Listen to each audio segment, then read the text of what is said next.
Meantime, Home Depot posting record earnings and revenue in Q2, citing strong demand for home improvement projects. But the company did see the number of customer transactions fall during the quarter. Perhaps that's why the stock is down 1.5% pre-market. Inventories were also up, 38%? Yeah, we don't know how much of the inventory is because of higher inflation, what they bought. But, yeah, there definitely is a problem here. And I happen to love the company very much, but they average ticket tracked 9% compared with 11.4, offsetting a 3% decline in total customer transactions. You want to see the customer transactions up because that demonstrates exactly the real demand.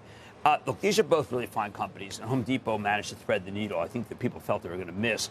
They have really good contractor business. Tomorrow's Lowe's, they do a better do-it-yourself business. Walmart had guided down and beat the guide down. And I think that this, I'm not saying that it's that it isn't a true beat. I am saying that you have to go into it to the point, and I look forward to the interview, how much of it is gasoline coming down, how much of it is trade down, people shopping there versus other places, and how much of it was just a bad estimation with the new CFO, John Rainey, who was from PayPal. Right. And that's questionable. I'm not denying that it's good. I am saying that when you beat the street after you've lowered twice, it's not as big an achievement as people think. Well, sure. It's a good thing they beat, I guess, and Target that's out tomorrow with also lowered expectations. I was just listening to the earnings call. Doug McMillon speaking, also the new CFO, John, was speaking. They talked about how things are looking better toward the end of the quarter and into right now. Back to school, for instance, They say is strong.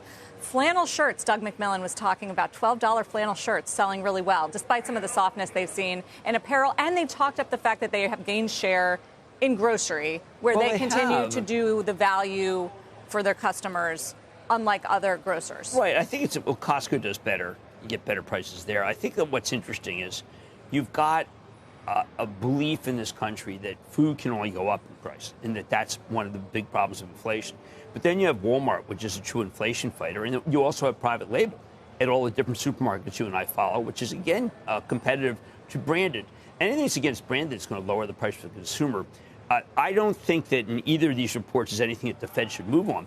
But I do like the fact that the consumer's getting smarter and just not taking the beating. That's what they've been doing. Well, neither of these really speak to recession. They're both growing sales. Exactly right. And while they're seeing a slowdown in some parts of the business, margins certainly are under pressure because of supply chain. It does feel like some of those aspects are getting a little better. Yes. Gas prices are coming down. Fuel logistics are getting a little bit easier. I think that the lowering of gasoline is the delta, so to speak. It's the biggest part of the economy that's changed. Oil itself can't seem to catch a bid. To me, the real underlying story is that oil went to 115 in the second week of June because a lot of people felt that Russia was going to be bottled up. Russia instead becomes a price cutter, oil exporter, kind of throws off all the models. We're still dealing with that. Some people have set up a false construct that the reason why it's going down is because it's the Strategic Petroleum Reserve. Not true.